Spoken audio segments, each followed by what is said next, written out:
এই রজব মাসের মধ্যে যে সকল বিশেষ ঘটনাবলী পবিত্র কোরআন এবং হাদিসে বর্ণিত হয়েছে, এর মধ্য থেকে অন্যতম একটি ঘটনা হলো নবীজি সাল্লাল্লাহু আলাইহি ওয়াসাল্লামকে আল্লাহ তাআলা যতগুলো মুজিজা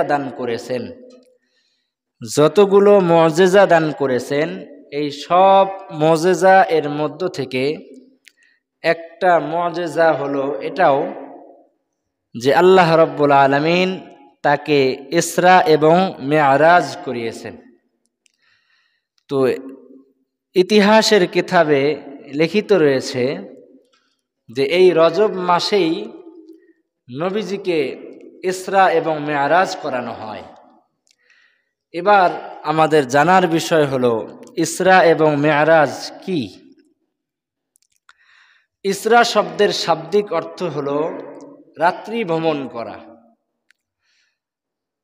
আর মেরাজ শব্দের শাব্দিক অর্থ হলো ঊর্ধ্ব আরোহণ করা। তো পরিভাষায় ইসরা বলা হয় মক্কা মুআজ্জমা থেকে শুরু করে ফিলিস্তিনের মসজিদে আকসা পর্যন্ত ভ্রমণ করাকেই ইসরা বলা হয়, আর মসজিদে আকসা থেকে নিয়ে সপ্তম আসমানের সিদরাতুল মুনতাহা পর্যন্ত ভ্রমণ করাকে মেরাজ বলা হয়। তো আল্লাহ রাব্বুল আলামিন প্রিয় নবীজিকে যতগুলো মুজিজা দান করেছেন, এর মধ্য থেকে অন্যতম একটি মুজিজা হলো এই মেরাজ ঘটানো। তো এই মেরাজের ঘটনা আমরা কম বেশি সকলেই একটু করে জানি, কিন্তু আমরা ঘটনা জেনেই এই ঘটনার মধ্যেই সীমাবদ্ধ থেকে যাই। এই ইসরা এবং মেরাজ আল্লাহ তাআলা নবীজিকে কেন করিয়েছেন, এই ইসরা এবং মেরাজ থেকে শিক্ষা কি, এই শিক্ষাটা আমরা অর্জন করতে চাই না। অথচ আমাদের উচিত হলো যে ইসরা এবং মেরাজ থেকে আমাদেরকে আল্লাহ তাআলা কি শিক্ষা দিতে চেয়েছেন, সেই শিক্ষাটা আমাদের জীবনে বাস্তবায়ন করা।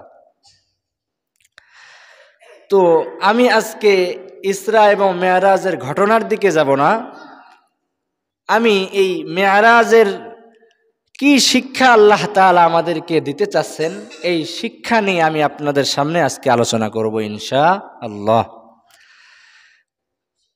আল্লাহ রাব্বুল আলামিন আমাদের প্রিয় নবীজি হযরত মুহাম্মদুর রাসূলুল্লাহ সাল্লাল্লাহু আলাইহি ওয়াসাল্লামকে যতগুলো বিধিবিধান তার উপর নাজিল করেছেন, সবগুলো বিধিবিধান আল্লাহ তাআলা হযরত জিবরিল আলাইহিস সালামের মাধ্যমে তার উপর নাজিল করেছেন। অর্থাৎ সব বিধিবিধান হযরত জিবরিল আলাইহিস সালামের মাধ্যমে নবীজির কাছে এসেছে। এই মেরাজ এর মধ্যে যাওয়ার পর আল্লাহ রাব্বুল আলামিন আমাদের প্রিয় নবীজি হযরত মুহাম্মদুর রাসূলুল্লাহ সাল্লাল্লাহু আলাইহি ওয়াসাল্লামকে 5 ওয়াক্ত নামাজ দান করেছেন। তো ইতিহাসের কিতাবে লেখা হয় যে অন্যান্য সকল বিধিবিধান আল্লাহ তাআলা হযরত জিবরিল আলাইহিস সালামের মাধ্যমে নবীজির কাছে প্রেরণ করেছেন, আর নামাজ এটা এমন একটা গুরুত্বপূর্ণ ইবাদত যে আল্লাহ তাআলা এই ইবাদতকে হযরত জিবরিল আলাইহিস সালামের মাধ্যমে নবীজির কাছে এই বিধানটা অবতীর্ণ করতে চাননি, বরং আল্লাহ তাআলা তিনি চাইলেন যে এটা যেহেতু এত গুরুত্বপূর্ণ ইবাদত, তাই আমি আমার প্রিয় হাবিবকে আমার কাছে ডেকে এনে আমি তাকে 5 ওয়াক্ত নামাজ হাদিয়া দান করব। সুবহানাল্লাহ। তাহলে নামাজের কত গুরুত্ব যে আল্লাহ তাআলা স্বয়ং নবীজিকে তার কাছে ডেকে 5 ওয়াক্ত নামাজ তিনি তাকে হাদিয়া দান করেছেন। তো এখানে অনেক ঘটনা এসেছে যে আসলেই কি 5 ওয়াক্ত নামাজ নবীজিকে দান করা হয়েছিল, নাকি 50 ওয়াক্ত নামাজ নবীজিকে দান করা হয়েছিল। তো ইতিহাসের কিতাবে লেখা হয়েছে যে 50 ওয়াক্তই প্রাথমিকভাবে দান করা হয়েছিল, কিন্তু শেষ পর্যন্ত আল্লাহ তাআলা 5 ওয়াক্ত নামাজ আমাদেরকে দান করেছে। তো নামাজের গুরুত্ব এবং সম্পর্কে পবিত্র এবং কোরআন এবং হাদিসে অনেক আয়াত এবং হাদিস বর্ণিত হয়েছে। পবিত্র মেয়ারাজের সবচাইতে বড় শিক্ষা হলো এই 5 ওয়াক্ত নামাজ। আমরা যদি এই 5 ওয়াক্ত নামাজ দ্বারা নিজের জীবনকে রঙিন করতে পারি, তাহলে ইসরা এবং মেয়ারাজের এই শিক্ষাটা বাস্তবায়ন হবে। সম্মানিত মুসল্লিয়ানে কেরাম, আল্লাহ রাব্বুল আলামিন পবিত্র কোরআনে ইরশাদ করেন, উতলু মা উহিয়া ইলাইকা মিনাল কিতাবি ওয়া আকিমিস সালাহ ইন্নাস সালাতা তানহা আনিল ফাহশাই ওয়াল মুনকার। আল্লাহ তাআলা সূরাতুল আনকাবুতের ৪৫ নম্বর আয়াতে সুন্দর করে বললেন, হে নবী, আমি আপনার উপর যেই কোরআন নাজিল করেছি এই কোরআন আপনি তেলাওয়াত করুন এবং ওয়া আকিমিস সালাহ, এবং আপনি সমাজের মধ্যে নামাজ কায়েম করুন। সুবহানাল্লাহ, আওয়াজ দিয়ে বলি সুবহানাল্লাহ। তাহলে নামাজ কায়েম করার কথা আল্লাহ তাআলা পবিত্র কোরআনে নবীজিকে আদেশ করেছে। এখন প্রশ্ন হলো, নামাজ কায়েম করলে এর কি উপকার হবে? আল্লাহ তাআলা এর পরের অংশেই বললেন, ইন্নাস সালাতা তানহা আনিল ফাহশাই ওয়াল মুনকার। নিশ্চয়ই নামাজ যদি কোনো ব্যক্তি 5 ওয়াক্ত নামাজ সময় মতো আদায় করতে পারে, তাহলে যত পাপ কাজ রয়েছে, যত মন্দ কাজ রয়েছে, আল্লাহ রাব্বুল আলামিন এই 5 ওয়াক্ত নামাজ আদায় করার কারণে সকল প্রকার মন্দ কাজ থেকে তাকে হেফাজত করবেন। সুবহানাল্লাহ। তাহলে নামাজ আদায় করলে যত প্রকার মন্দ এবং অশ্লীল কাজ রয়েছে, আল্লাহ তাআলা আমাদের সকলকে এই অশ্লীল কাজ থেকে হেফাজত করবেন। তো সম্মানিত হাজরিন, আল্লাহ তাআলা প্রিয় নবীজিকে নামাজ কায়েম করার কথা বলেছেন। একটা হলো নিজে নামাজ আদায় করা, আর একটা হলো নামাজ কায়েম করা। নামাজ কায়েম করার অর্থ হলো আপনি নিজে নামাজ আদায় করবেন, আপনার পরিবারের সদস্যদেরকে নামাজ আদায় করার আদেশ দিবেন, এবং আপনার সমাজ এবং আপনার রাষ্ট্রে যারা অবস্থান করছে তারা কিভাবে এই নামাজকে প্রতিষ্ঠা করতে পারে এই চিন্তা ফিকির আপনার মাথায় রাখতে হবে। এটার নাম হলো আকিমিস সালাহ, নামাজ কায়েম করা। আল্লাহ রাব্বুল আলামিন পবিত্র কোরআনে বলেন, ওয়া'মুর আহলাকা বিস-সালাতি ওয়াসতাবির আলাইহা লা নাসআলুকা রিজকা। সূরাতুত তাহা এর 132 নম্বর আয়াতে আল্লাহ তাআলা সুন্দর করে বললেন, হে নবী, আপনি আপনার পরিবারকে নামাজ আদায় করার আদেশ করুন। ওয়াসতাবির আলাইহা, শুধু আপনার পরিবারকে নামাজ আদায় করার আদেশ করলেই হবে না, বরং আপনি নিজেও এই 5 ওয়াক্ত নামাজ আদায় করার ব্যাপারে অবিচল থাকুন।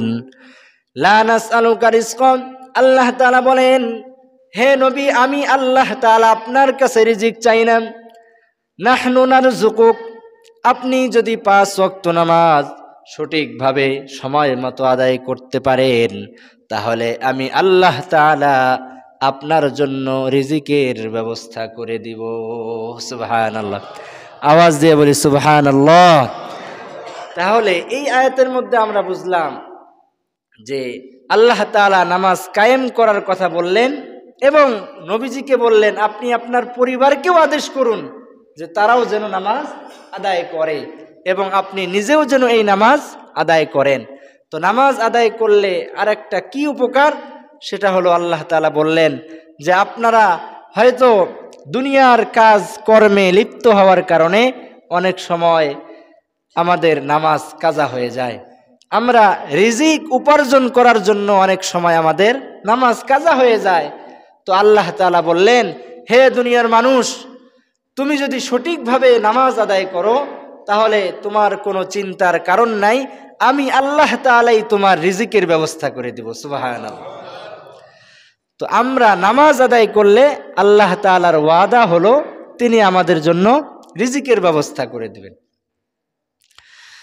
সম্মানিত হাজিরিন, যেহেতু নামাজ আদায় করার ব্যাপারে পবিত্র কোরআন এবং হাদিসে অনেক আয়াত এবং হাদিস বর্ণিত হয়েছে, ঠিক এমনইভাবে যদি কোনো বান্দা নামাজ আদায় না করেন তাহলে তার শাস্তি স্বরূপ আল্লাহ তাআলা পবিত্র কোরআনে বলেন, ইয়াতাসাআলুনা আনিল মুজরিমিনা মা সালাকাকুম ফি সাকার قالوا لم نك من المصلين ولم نك نطعم المسكين।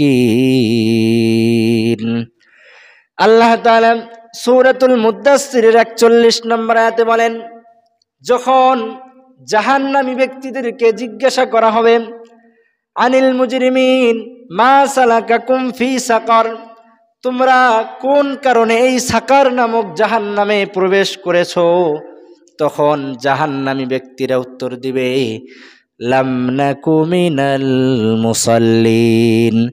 জাহান্নামী ব্যক্তিরা জান্নাতি ব্যক্তিদেরকে উদ্দেশ্য করে বলবে যে আমরা দুনিয়াতে বেঁচে থাকা অবস্থায় আমরা মুসল্লি ছিলাম না, অর্থাৎ আমরা নামাজ আদায় করতাম না, এই জন্য আজকে আমাদের পরিণাম হলো এই জাহান্নাম।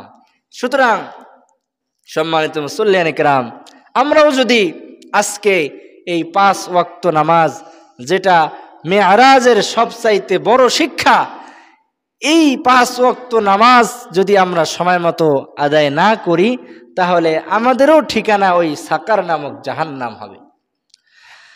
সম্মানিত হাজিরিন, পবিত্র হাদিস শরীফে যদি কোনো বান্দা 5 ওয়াক্ত নামাজ আদায় করে তাহলে তার ফজিলত স্বরূপ হাদিস শরীফে বর্ণিত হয়েছে, আল্লাহ রাব্বুল আলামিন ওই বান্দার পিছনের জিন্দেগীর সকল গুনাহ খাতা মাফ করে দিবেন। সুবহানাল্লাহ।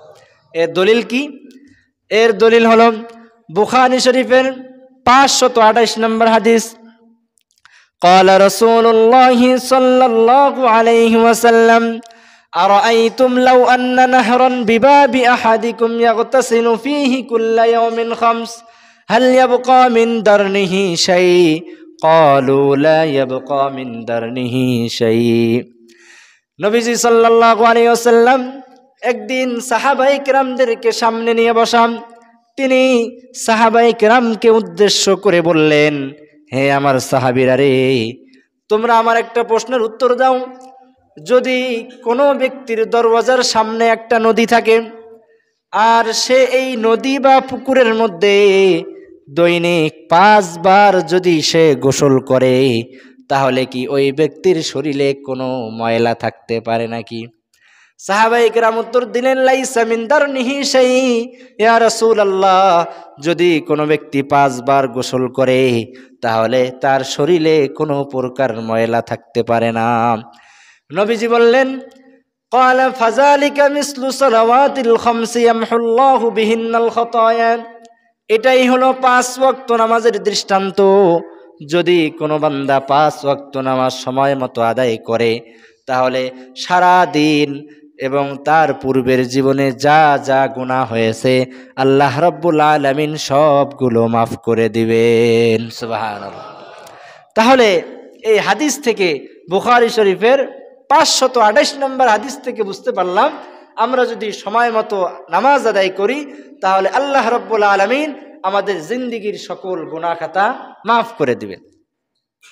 এরপর 2 নম্বর ফজিলত হলো, যদি আমরা 5 ওয়াক্ত নামাজ সময় মতো আদায় করতে পারি তাহলে আল্লাহ রাব্বুল আলামিন আমাদের সকলকে মৃত্যুর সাথে সাথে জান্নাত দান করবেন। সুবহানাল্লাহ। 2 নম্বর ফজিলত, নামাজ আদায়ের 2 নম্বর ফজিলত হলো মৃত্যুর সাথে সাথে আল্লাহ তাআলা আমাদেরকে জান্নাত দান করবেন। এর দলিল কি? এর দলিল এসেছে নাসাই শরীফের 461 নম্বর হাদিস।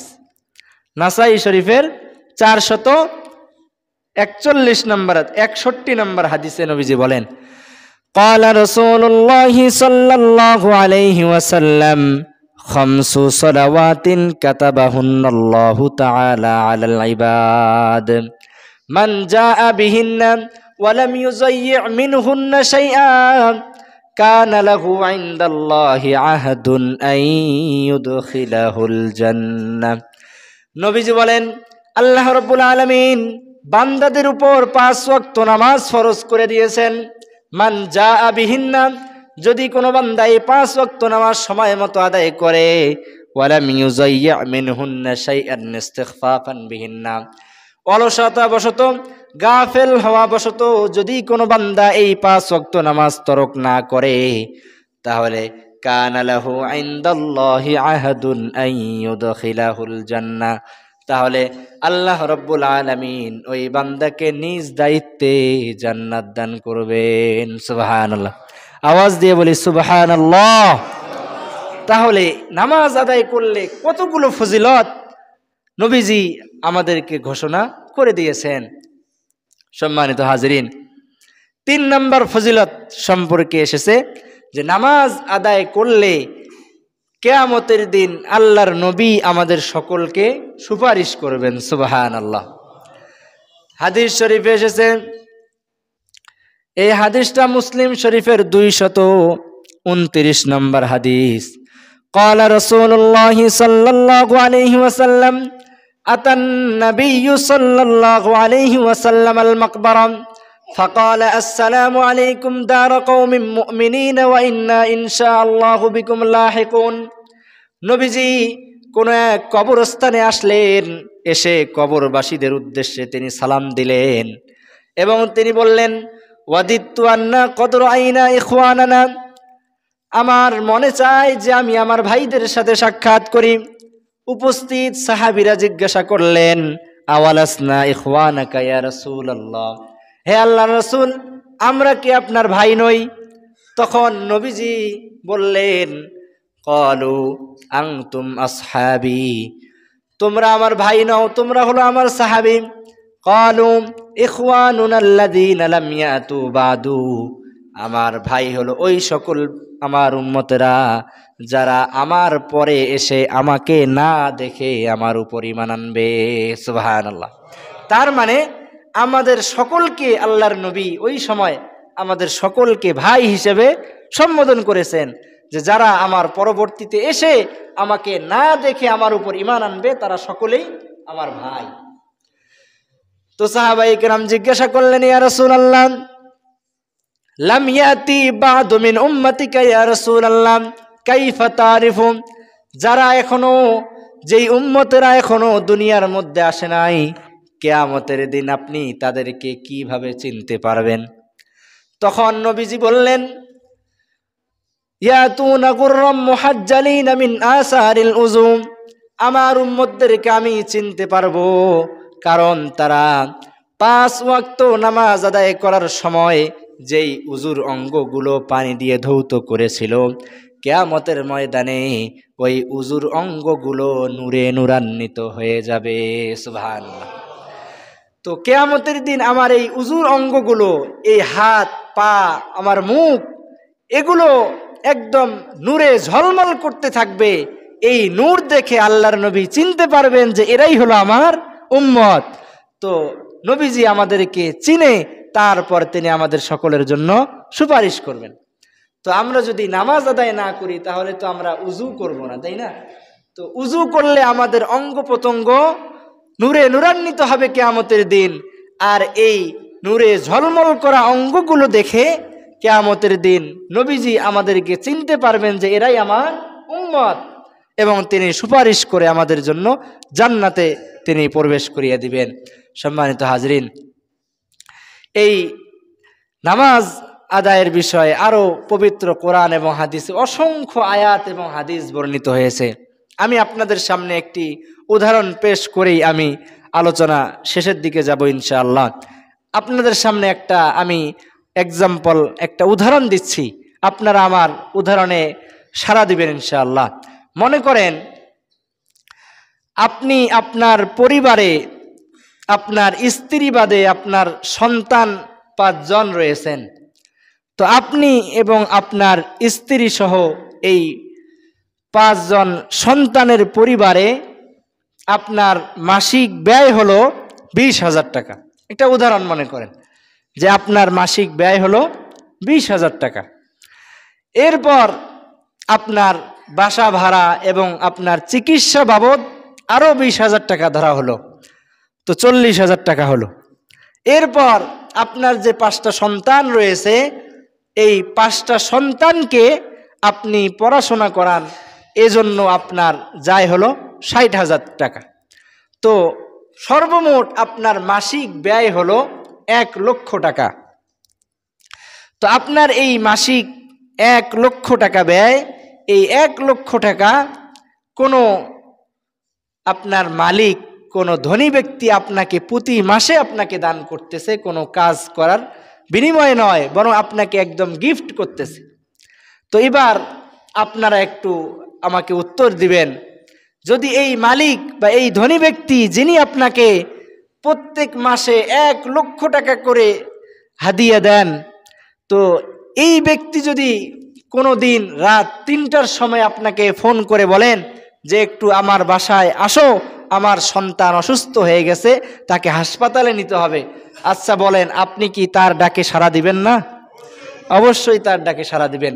যদি আপনাকে 1 লাখ টাকা প্রতি মাসে দেওয়ার পরও এই রাত 3টার সময় তার বিপদের সময় যদি আপনি তার ডাকে সাড়া না দেন, তাহলে অবশ্যই আপনি অকৃতজ্ঞ বলে বিবেচিত হবেন, ঠিক কিনা? তো ঠিক এমনইভাবে আপনারা একটু চিন্তা করুন, আল্লাহ রাব্বুল আলামিন আমাদের সকলকে কত শত নেয়ামত দান করেছেন। সব নেয়ামতগুলোর আলোচনা আমি আজকে করব না, 2টা নেয়ামতের কথা আমি সংক্ষেপে বলেই শেষ করব। এর মধ্যে সবচাইতে বড় নেয়ামত হলো আমরা যে এই গাছপালা থেকে অক্সিজেন গ্রহণ করি। তো গ্রিন দিল্লির বরাত দিয়ে ওয়েস্ট ইন্ডিয়া এর একটা প্রতিবেদনে বলা হয়েছে যে প্রতিদিন আমরা যে অক্সিজেন গ্রহণ করি, 1 মিনিটে আমরা অক্সিজেন গ্রহণ করি, অর্থাৎ আমরা শ্বাস নেই প্রায় 17 বার। 1 মিনিটে আমরা শ্বাস নেই কয়বার? 17 বার। এবং প্রতি শ্বাসের মধ্যে প্রায় 8.5 পয়েন্ট অক্সিজেন আমরা ভিতরে গ্রহণ করি। তো এই প্রতিবেদনে বলা হয় যে দৈনিক একটা মানুষ সে 550 লিটার অক্সিজেন সে ভিতরে গ্রহণ করে। তো এই প্রতিবেদনে বলা হয় যে 550 লিটার অক্সিজেনকে যদি সিলিন্ডার জাত করা হয়, অর্থাৎ সিলিন্ডারের মধ্যে যদি ভরানো হয়, তাহলে এর মূল্য আসবে প্রায় 13 লক্ষ রুপি। প্রায় 13 লক্ষ রুপি, অর্থাৎ ইন্ডিয়ার হিসাব এটা। তো যা বাংলাদেশি টাকায় প্রায় 18 লক্ষ টাকা আসে। অর্থাৎ আল্লাহ রাব্বুল আলামিন আমাদের সকলকে দৈনিক 18 লক্ষ টাকার অক্সিজেন ফ্রিতেই দিচ্ছেন, সুবহানাল্লাহ। এবার আপনি হিসাব করুন, দৈনিক যদি 18 লক্ষ টাকার অক্সিজেন আল্লাহ তাআলা আমাদের সকলকে দান করেন, এই 18 দিয়ে আপনি 30কে গুণ দেন, তাহলে 1 মাসে আপনি কতগুলো অক্সিজেন গ্রহণ করেন হিসাব বের হয়ে আসবে। তো আপনি যদি 18 দিয়ে 30কে গুণ দেন, তখন বের হবে 540 কোটি। অর্থাৎ আপনি 1 মাসে 540 কোটি টাকার অক্সিজেন ফ্রিতে গ্রহণ করছেন, সুবহানাল্লাহ। এবার আপনি যদি এই 1 মাসে হিসাব হলো 540, তো আপনি এবার এই 1 বছরের সাথে, অর্থাৎ 1 বছরের অর্থাৎ 12 এর সাথে গুণ দেন, তখন হিসাব আসবে হলো 5480, অর্থাৎ 6480 কোটি টাকার ফ্রি অক্সিজেন আল্লাহ রাব্বুল আলামিন 1 বছরে আমাদেরকে দান করতেছেন, সুবহানাল্লাহ। তাহলে 1 বছরে আমরা 6480 কোটি টাকার অক্সিজেন আল্লাহ তাআলা আমাদেরকে দান করতেছেন। এবার আপনি একটু মানুষের গড় আয়ুর প্রতি হিসাব করেন। সাধারণত মানুষের গড় আয়ু হলো 70 বছর। তো আমি আমার সারা জীবনে 70 বছর বয়সে আমি কতগুলো টাকার অক্সিজেন গ্রহণ করি, গুণ দিলে আপনি 70-এর সাথে যদি গুণ দেন তখন এর হিসাব বের হবে 4,53,600 কোটি টাকার অক্সিজেন আল্লাহ তাআলা আমাদেরকে ফ্রিতে ফ্রিতে দান করতেছেন। সুবহানাল্লাহ। তাহলে আপনারা একটু চিন্তা করুন, যেই দুনিয়ার মালিক, দুনিয়ার ধনী ব্যক্তি আপনাকে প্রতি মাসে 1 লক্ষ টাকা দেওয়ার কারণে যেই মুহূর্তে সে আপনাকে ডাকুক না কেন সেই মুহূর্তে আপনি তার ডাকে সাড়া দেওয়ার জন্য প্রস্তুত হয়ে আছেন। আর যেই আল্লাহ তাআলা আমার পুরা জিন্দেগিতে 4,53,600 কোটি টাকার অক্সিজেন দান করলেন, সেই আল্লাহ তাআলা আমাদেরকে প্রতিদিন ফজরের সময় একবার করে ডাকেন, আর আমরা সেই আল্লাহ তাআলার ডাকে সাড়া দেই না। তাহলে আপনারাই বলুন, তাহলে আমরা অবশ্যই অকৃতজ্ঞ হব কি না? অবশ্যই। আরেকটা, আল্লাহ রাব্বুল আলামিন আমাদেরকে বোন মেরো নামে, অর্থাৎ আমাদের যে হাড্ডিগুলো রয়েছে এই হাড়ের ভিতরে বোন মেরু নামে, অর্থাৎ বাংলায় যেটাকে বলা হয় অস্থিমজ্জা, এই অস্থিমজ্জা প্রত্যেক ব্যক্তির শরীরের ভিতরে প্রায় 4 থেকে 6 কেজি পরিমাণ রয়েছে। অর্থাৎ যার বয়স যেমন তার শরীরে তেমন রয়েছে। তো প্রায় 4 থেকে 6 কেজি পরিমাণ অস্থিমজ্জা আমাদের হাড়ের ভিতরে রয়েছে। এই 5 থেকে 6 কেজির অস্থিমজ্জার বর্তমান বাজার মূল্য হলো 520 কোটি টাকা। তো আল্লাহ রাব্বুল আলামিন আমাদের সকলকে এই যে এত কিছু নেয়ামত তিনি ফ্রিতে ফ্রিতেই দান করলেন, তো এর বিনিময় আল্লাহ রাব্বুল আলামিন চান যে আমি আল্লাহ তাআলা যেই সারা দিনের মধ্যে 5 বার সেই বান্দাকে ডাকি, সেই বান্দা যেন আমার ডাকে সাড়া দেয়। এতটুকু উদ্দেশ্যে আল্লাহ তাআলা আমাদেরকে অগণিত নেয়ামত তিনি দান করেছে। সম্মানিত হাজরিন, আমি আলোচনা শেষ করব। তো সুস্থতার কত বড় একটা নিয়ামত, এই সুস্থতা আল্লাহ তাআলা আমাদেরকে যে দান করেছেন। নবীজি বলেন, নি'মাতানে মাগবুনুন ফীহিমা কাসীরুম মিনান নাস আস-সিহহাতু ওয়াল ফারাগ, যে দুনিয়ার মানুষ 2টি বিষয়ে সবচাইতে বেশি গাফেল। সেই 2টি বিষয় কি কি? 1 নম্বর হলো আস-সিহহা, সুস্থতার সময়টা নিয়ে তারা বেশি উদাসীন, অর্থাৎ যখন সে সুস্থ থাকে তখন সে বেশি ইবাদত করতে চায় না। অথবা 2 নম্বর হলো আল ফারাগ, যখন সে অবসরতার সময় পায়, অর্থাৎ যখন তার কোনো কাজ থাকে না, ওই অবসর সময়টাকেও আমরা উদাসীনতার সাথে আমরা এটাকে ব্যয় করে দেই, আমরা এটাকে কোনো কাজে লাগাই না। তো নবীজি বলছেন যে সুস্থতার সময় এবং অবসরতার সময়কে তোমরা গনিমত মনে করো, গনিমত মনে করে এই সময়গুলোকে তোমরা কাজে লাগাও, আল্লাহ তাআলা এর প্রতিদান স্বরূপ তোমাদেরকে অনেক সওয়াব দান করবেন। তো সম্মানিত হাজিরিন, আমি একটা ঘটনা বলেই শেষ করব। আমি দারুল উলুম দেওবন্দ, অর্থাৎ ইন্ডিয়ার মধ্যে সমস্ত কওমি মাদ্রাসার যে মূল দারুল উলুম দেওবন্দ, আমরা সকলেই তো নাম শুনেছি। এই দারুল উলুম দেওবন্দে আমি 2 বছর আগে গিয়েছিলাম। আমি ঢাকা লালবাগ মাদ্রাসা থেকে প্রথম দাওরায়ে হাদিস শেষ করি, এরপর দারুল উলুম দেওবন্দ ইন্ডিয়া সেখানে যাই। সেখানে গিয়ে আবার দ্বিতীয়বার আমি দাওরায়ে হাদিস অর্থাৎ মাস্টার্স পড়ি। এরপর 2য় বছরে আমি ইসলামী আইন নিয়ে 1 বছর পড়াশোনা করি দারুল উলুম দেওবন্দে। তো আমি যেই ঘটনাটা বলতে চাইছিলাম যে আমাদের দাওরায়ে হাদিসের বৎসরে বর্তমান দারুল উলুম দেওবন্দের যিনি প্রতিষ্ঠাতা মুহতামিম আবুল কাসেম নোমানী হাফিজাহুল্লাহ তাআলা, তিনি আমাদের ক্লাসে তিনি একটা ঘটনা বলেছেন যে তার একজন মুরিদ ছিল। এই মুরিদ তিনি হঠাৎ অনেক অসুস্থ হয়ে পড়লেন, প্রায় 5 বছর যাবৎ তিনি অসুস্থ থাকলেন। তো একদিন আমাদের এই উস্তাদকে তিনি ডাকলেন যে আমাকে একটু দেখতে আসেন, আপনার সাথে আমি দেখা করব। সম্মানিত হাজরিন, চেন্নাই এর সিএমসি হসপিটাল, আমরা সকলেই জানি চেন্নাই এর সিএমসি হসপিটালে ওই তার মুরিদ তিনি ভর্তি ছিলেন। ওই চেন্নাইয়ের সিএমসি হসপিটালও সেখানে আমি গিয়েছিলাম। অনেক বিশাল হসপিটাল, খ্রিস্টানরাই হসপিটালটা বানিয়েছে। তো এই হসপিটালে তার এই মুরিদ তিনি ভর্তি অবস্থায় ছিলেন। যখন এই হুজুর তার সাথে সাক্ষাৎ করার জন্য গেলেন, গিয়ে দেখলেন যে অসুস্থ মানুষ সাধারণত তারা শুয়ে থাকে, তাই না? কিন্তু এই হুজুরের এই মুরিদ তিনি শোয়া অবস্থায় নয়, বরং তিনি এভাবে চেয়ারের মধ্যে বসা অবস্থায় ছিলেন। তার হাত পা এর মধ্যে শিকল দ্বারা বেঁধে রাখা হয়েছে তাকে। হুজুর তো অবাক হয়ে গেলেন যে অসুস্থ মানুষকে তো শুয়ে রাখা হয়, সে যেন আরামে থাকে।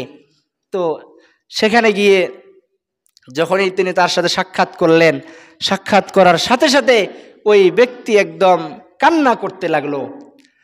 তো আমাদের হুজুর তিনি তাকে অনেক সান্ত্বনা দিলেন যে আল্লাহ তাআলা মানুষদেরকে অসুস্থতা দান করেন, এর দ্বারা পরকালে তাকে অনেক প্রতিদান দান করবেন, এই উদ্দেশ্যে যাবতীয় তিনি অনেক তাকে সান্ত্বনা দিলেন। এরপর সেই অসুস্থ ব্যক্তি বললেন যে হুজুর, আমি যে এতক্ষণ কান্না করলাম, আপনি কি মনে করেছেন যে আমি 5 বছর যাবৎ এভাবে চেয়ারের মধ্যে বসে আমার হাত পায়ের মধ্যে শিকল দ্বারা আবদ্ধ করে রাখা হয়েছে, এজন্য আমি কান্না করছি? তখন সেই অসুস্থ ব্যক্তি বললেন যে না, আমি যে 5 বছর যাবৎ অসুস্থ হয়ে এভাবে বসা অবস্থায় আমি দিন রাত কাটাচ্ছি, আমি বিছানার মধ্যে সামান্য একটু সময় ঘুমানোর জন্য আমার পিঠকে লাগাইতে পারছি না, এজন্য আমি কান্না করছি না, বরং আজকে 5 বছর হয়ে গেল আমি আমার মাথা দিয়ে আল্লাহ তাআলাকে সিজদা করতে পারছি না, জন্য আমি কান্না করতেছি। সুবহানাল্লাহ। সম্মানিত হাজরিন, তখন সেই অসুস্থ ব্যক্তি বললেন যে আমি 5 বছর হয়ে গেল আমি আল্লাহ তাআলাকে একটা সিজদা করতে পারি না, কারণ হলো যে আমার অসুস্থতা হলো এমন যে আমি যদি সিজদা করার জন্য আমার মাথাকে একটু নিচু করি, তাহলে আমার ভিতরে যত খাবার রয়েছে, যত পানীয় রয়েছে, সবগুলো বাহিরে বের হয়ে যাবে। এই জন্য আমি মাথা নিচু করতে পারি না এবং আল্লাহ তাআলাকে সিজদাও করতে পারি না। সম্মানিত হাজরিন, এই ঘটনা থেকে আপনাদের একটা চিন্তার অনেক বিষয় রয়েছে যে ওই বান্দা অসুস্থ অবস্থায় সে চাচ্ছে যে আমি আল্লাহ তাআলাকে একটা হলেও সিজদা করি, কিন্তু অসুস্থ থাকার কারণে সে সিজদা না করতে পারার কারণে সে আল্লাহ তাআলার কাছে কান্নাকাটি করতেছে। অথচ আমাদের সকলের বর্তমান আল্লাহ তাআলা আমাদেরকে এ ধরনের কোনো অসুস্থতা দান করেন নাই। আমাদের সকলের সামনে আল্লাহ তাআলাকে সিজদা করার পথ এখনো খোলা রয়েছে। তো আমরা যদি এই সময়টাকে কাজে না লাগাই, তো আল্লাহ না করুক এ ধরনের অসুস্থতা আল্লাহ তাআলা আমাদেরকে দান করবেন। সম্মানিত হাজরিন, সর্বশেষ একটা হাদিস বলে আমি শেষ করব। আমরা যারা নামাজ আদায় করি না, তো নামাজ যারা আদায় করব না, নিশ্চিতভাবে আপনারা জেনে নিন আপনি অবশ্যই জাহান্নামে যাবেনই যাবেন। যারা নামাজ আদায় করবে না তাদের শেষ ঠিকানা অবশ্যই জাহান্নাম আর জাহান্নাম। আপনি কি জানেন জাহান্নাম কি জিনিস? একদিন সাহাবায়ে কেরামকে সামনে নিয়ে নবীজি বসা ছিলেন, হঠাৎ একটি বিকট আওয়াজ হলো। তো সাহাবায়ে কেরামকে নবীজি জিজ্ঞাসা করলেন, হে আমার সাহাবীরা, তোমরা কি জানো এই বিকট আওয়াজটা কিসের? সাহাবায়ে কেরাম উত্তর দিলেন, আল্লাহু ওয়া রাসূলুহু আলাম, আল্লাহ এবং তার রাসূলই ভালো জানেন, আমরা জানি না। তখন নবীজি বললেন, আজ থেকে 500 বছর আগে, সেই সময় থেকে নিয়ে 500 বছর আগে জাহান্নামের মুখের মধ্যে একটা পাথরকে ছেড়ে দেওয়া হয়েছিল। তো সেই পাথরটা 5 বছর যাবত পর সেই দিন জাহান্নামের তলদেশে নিক্ষিপ্ত হয়েছে। সম্মানিত মুসল্লিয়ানে কেরাম, এবার আপনি একটু ভাবুন যে একটা পাথরকে যদি আপনি উপর দিক থেকে নিচের দিকে ছেড়ে দেন, তাহলে একটা পাথর 24 ঘন্টায় কত দূর নিচে নামতে পারে, এক সপ্তাহে কত দূর নিচে নামতে পারে, এক মাসে কত দূর নিচে নামতে পারে, এক বৎসরে কত দূর নিচে নামতে পারে। এভাবে 1 বছর নয়, 2 বছর নয়, 3 বছর নয়, 100 বছর নয়, 200 বছর নয়, 500 বছর যাবৎ সেই পাথরটা জাহান্নামের নিচে নামলো, তলদেশে নিক্ষিপ্ত হলো। এবার আপনি ভাবুন জাহান্নাম কত গভীর। তো আপনি যদি নামাজ আদায় না করেন, তাহলে এই গভীরতম জাহান্নামে আপনাকে অবশ্যই যেতে হবে। তাই সম্মানিত মুসল্লিয়ানে কেরাম, আমি আপনাদের সামনে আজকে যেই বিষয়টা নিয়ে আলোচনা করলাম যে রজব মাস চলছে, এই রজব মাসে আল্লাহর নবীজিকে আল্লাহ তাআলা তিনি মেরাজে নিয়ে গিয়েছিলেন। তো মেরাজে নিয়ে যাওয়ার পর আল্লাহ তাআলা হাদিয়া স্বরূপ আমাদের নবীজিকে 5 ওয়াক্ত নামাজ দান করেছেন। তো মেরাজের সবচাইতে বড় শিক্ষা হলো এই 5 ওয়াক্ত নামাজ। এবং আমরা অনেকেই 27শে রজবে আমরা শবে মেয়ারাজ পালন করি, অথচ হাদিসের কিতাবে শবে মেয়ারাজ কোন তারিখে হয়েছে এর নির্দিষ্ট কোনো তারিখ বর্ণিত নাই। 27শে রজব এটা ঐতিহাসিকদের একটা মত, কিন্তু এই 27শে রজবেই যে নবীজির মেয়ারাজ সংগঠিত হয়েছে এটা সুনিশ্চিত নয়। সুতরাং শবে মেয়ারাজ উপলক্ষে কোনো ধরনের রোজা এবং কোনো ধরনের নামাজ বর্তমানে করা যাবে না। কেন যাবে না বলতে পারেন যে হুজুর, এই রাত উপলক্ষে তো কিছু মানুষ তারা ইবাদত করে, ইবাদত করলে তো সব হবেই। ঠিক আছে, ইবাদত করলে সব অবশ্যই হবে, কিন্তু আপনি দিন তারিখ নির্দিষ্ট করে এই তারিখে নামাজ পড়লে ইবাদত করলে বেশি সব মনে করা, এটা হলো স্পষ্ট বিদআত। কারণ এ সম্পর্কে পবিত্র কোরআন এবং হাদিসে কোনো আমলের কথা এসে নাই। 12 চাঁদের ফজিলত এবং এ ধরনের আরো অনেক বইয়ের মধ্যে অনেকগুলো ইবাদতের কথা এসেছে, এগুলো সহিহ হাদিস দ্বারা প্রমাণিত নয়। তো সুতরাং আমরা যদি শবে মেয়ারাজের শিক্ষা অর্থাৎ 5 ওয়াক্ত নামাজকে নিজের জীবনে ধারণ করতে পারি, তাহলে কেমন যেন প্রতিদিনই আমরা শবে মেয়ারাজের শিক্ষা পালন করতেছি। নির্দিষ্ট একদিন আমরা এই শবে মেয়ারাজ পালন করব না ইনশাআল্লাহ। আমি যা কিছু আলোচনা করলাম এর সবটুকুন আল্লাহ তাআলা সর্বপ্রথম আমাকে, এরপর আপনাদের সকলকে আমল করার তৌফিক দান করুন। ওয়া আখিরু দাওয়ানা আনিল হামদুলিল্লাহি রাব্বিল আলামিন।